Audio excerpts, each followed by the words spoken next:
আচ্ছা, তো মেশিন লার্নিংয়ের জন্য ম্যাথমেটিক্সের আমাদের আজকের দ্বিতীয় ক্লাসে তোমাদের সবাইকে স্বাগতম। আমরা আগের ক্লাসে দেখছিলাম যে Jupiter notebooks key.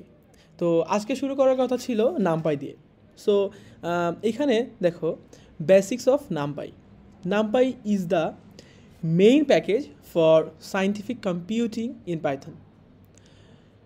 It performs a wide variety of advanced mathematical operations with high efficiency. In this practice lab, you will learn several key NumPy functions that will help you in future assignments such as creating arrays, slicing, indexing, reshaping and stacking. আচ্ছা, তো এখানে mainly আমরা NumPy যেটা use করতেছি, এখানে আসলে বিভিন্ন scientific কম্পিউটেশনের জন্য পাইথনের যে লাইব্রেরিটা ইউজ করা হয় সেটা হচ্ছে নামপাই।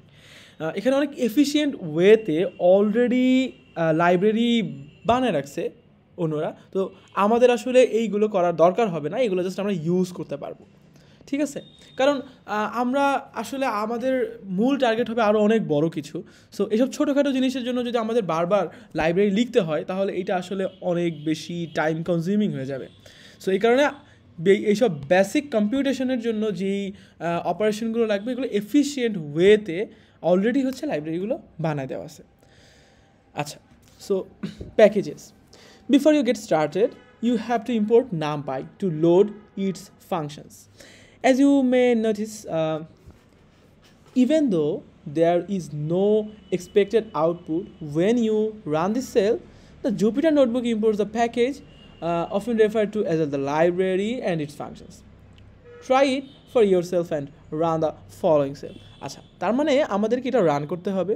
এবং দেখো, আমি বললাম যে এটা হচ্ছে একটা জুপিটার নোটবুক, যেখানে হচ্ছে কি আমরা লাইন বাই লাইন কোড লিখতে পারি বা একটা আলাদা আলাদা পোর্শনে কোড লিখতে পারি এবং সেটা অতটুকু জায়গায় রান দিতে পারি। ঠিক আছে, যেমন এই দুইটাই যে রান হয়েছে 0.0 সেকেন্ড লাগছে এবং এখানে একটা গ্রিন কালারের টিক দেওয়া আছে, দেখছো? সো এটা এখনও রান করা হয়নি, তার মানে এখনও কিন্তু এই জুপিটার নোটবুকটা এই নামপাইকে ইম্পোর্ট করে নাই। তো আমরা যেটা করব, এটাকে রান দিব। সো এটাকে রান দেওয়ার পরে কি হইলো, এই যে নামপাই এজ এনপি এটা কি হয়ে গেল, রান হয়ে গেল এবং জুপিটার নোটবুকটা নামপাইকে এনপি নামে ইম্পোর্ট করে নিয়েছে।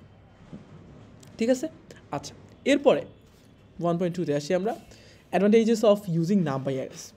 আচ্ছা, arrays are one of the core data structure of the NumPy library, essential for organizing your data. You can think of them as a grid of values, all the same type. If you have used Python lists before, you may remember that they are convenient as you can store different data types. However, Python lists are limited in functions and take up more space and time to process than NumPy arrays. NumPy provides an array of objects that is much faster and more compact than Python lists. Though its expensive API integration and library offers many built-in functions that make computing much easier with only a few lines of code, this can be a huge advantage, right? When performing math operations on large datasets. Okay. So, একটা array আছে, the array object in NumPy is called ND array, meaning n-dimensional array. To begin with, you will see one of the most common array types, the one-dimensional array, 1D array. দেন হচ্ছে আমরা আসলে যারা মোটামুটি coding সম্পর্কে ধারণা আছে, C++ পড়ছি, সেখানে আসলে আমরা এই অ্যারে পড়ছিলাম, যেখানে অ্যারে আমরা 1 ডিমেনশনাল, 2 ডিমেনশনাল, 3 ডিমেনশনাল অ্যারে বানাইতে পারতাম, তাই না? আচ্ছা, তো আমরা তাহলে এখানে দেখো 1 ডিমেনশনাল অ্যারে, এটা হচ্ছে জাস্ট এই অ্যারেটার নাম দিলাম আমি, দেন হচ্ছে np.array দিয়ে এটা দিলাম। তাহলে কি করলো, np.array যখন আমি, npটা কী ছিল, নামপাইকে আমি np নামে ইম্পোর্ট করছিলাম, রাইট? সো np.array যখন আমি দিব এবং এর মধ্যে ভ্যালুগুলো দেওয়ার পরে আসলে এটা একটা অ্যারে হিসেবে স্টোর করলো 1 ডিমেনশনাল অ্যারের মধ্যে। এরপর আমি যদি প্রিন্ট 1 ডিমেনশনাল অ্যারেটা দেই, এই যে প্রিন্ট দিলাম, তাহলে দেখো এই যে 10, 12 এই যে এটা প্রিন্ট করছে, তাই না? ওকে, আচ্ছা, তো এখানে আমরা দেখতে পারতেছি যে how to create NumPy arrays. There are several ways to create an array in NumPy. You can create a one-dimensional array by simply using the function array that takes a list of values as an argument and returns a 1D array. So এই array 1 2 3 array first ব্র্যাকেটের মধ্যে আমি যখন একটা third bracket দিয়ে 1 2 3 লিখলাম এবং এটাকে আমি np.array এর মধ্যে পাস করলাম ও রিটার্ন করলো একটা অ্যারে যেটা আমি এর মধ্যে স্টোর করলাম এবং যখন আমি এটাকে রান করব তখন কি হবে 1 2 3 প্রিন্ট হয়ে গেছে অ্যারেটা ঠিক আছে ওকে সো এইবার আমরা যেটা করব another way to implement an array is using np.arrange একটা ছিল হচ্ছে array আর একটা হচ্ছে arrange so arrange কি করে this function will return an array of evenly spaced values within a given interval to learn more about the arguments that this function takes there are powerful features Jupyter Notebook that allows you to access the documentation of any function by simply pressing shift tab on the keyboard when clicking on the function give it a try for a built-in documentation for np arrange so আমরা যদি এই np.arrange যেটা আছে আমি যদি এটাকে shift tab যদি দেই মানে আমি যদি এটা জানতে চাই এই অ্যারেঞ্জ যদি চাপ দেই তাহলে আসলে অ্যারেঞ্জের মধ্যে কী কী আছে এগুলো দেখতে পারবো ঠিক আছে আচ্ছা নর্মালি আমরা এটা দেখতে পারি যে create an array with 3 integers ঠিক আছে starting from the default integer 0 তাহলে আমি জাস্ট নর্মালি কী করব আমি just be equal to np.arrange লিখবো এবং 3 দিয়ে দেবো যখনই 3 দেবো 3টা মানে ইন্টিজার সাইজের অ্যারে হবে এবং সেগুলো হচ্ছে গিয়ে বিয়ের মধ্যে স্টোর করছে এবং যেহেতু স্টার্টিং আমি কিছু দেই নাই তার মানে 0 থেকে শুরু করবে সো আমি যখন এটা রান দিব তখন কী হবে 0 1 2 3 0 থেকে স্টার্ট করছে 3টা নাম্বার দিয়ে একটা অ্যারে বানাইছে ওকে আচ্ছা এরপর কী করলো এরপরে create an array that starts from integer 1 ins at 20 increment 3 so এটা হচ্ছে অ্যারেঞ্জ এবং আমি যখন 1 দিলাম দ্যাট মিনস হচ্ছে স্টার্টিং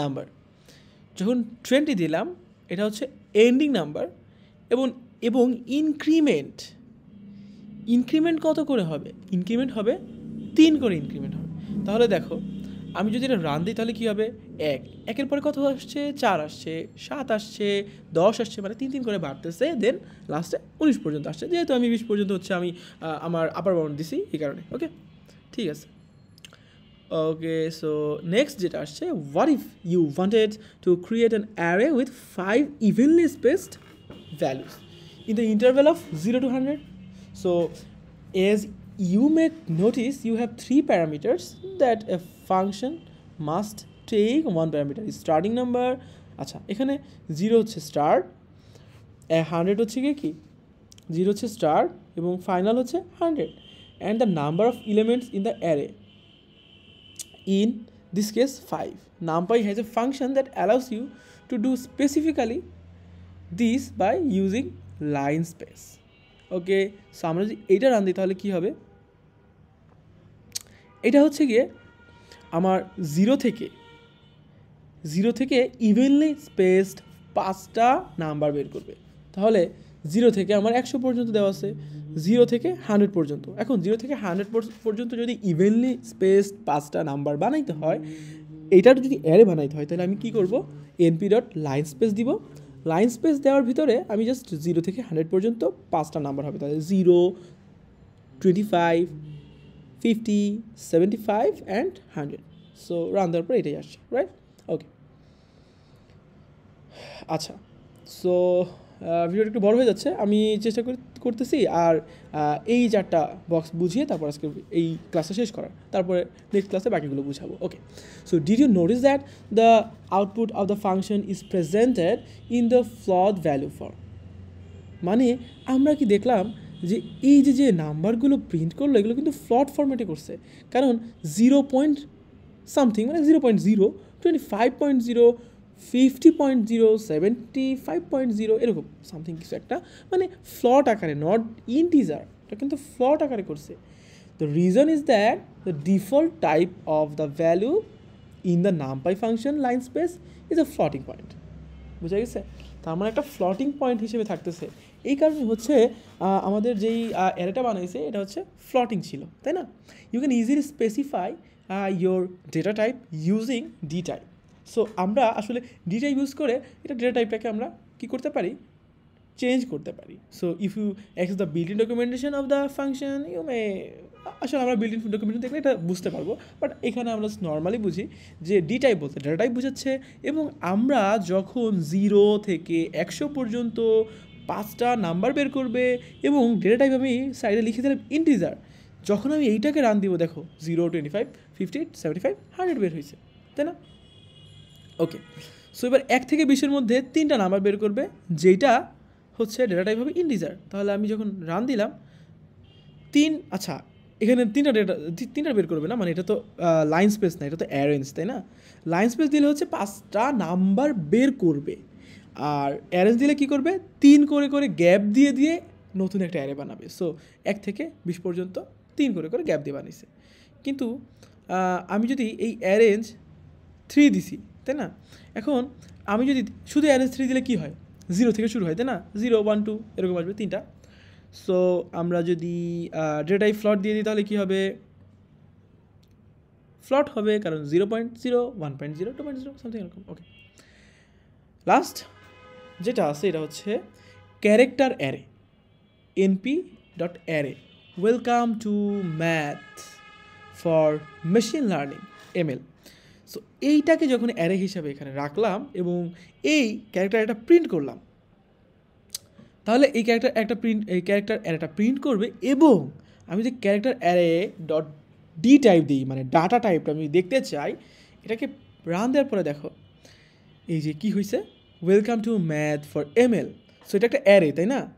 সো এই যে অ্যারের জন্য থার্ড ব্র্যাকেট দিছে, এটা কি ক্যারেক্টার অ্যারে ছিল, ঠিক আছে?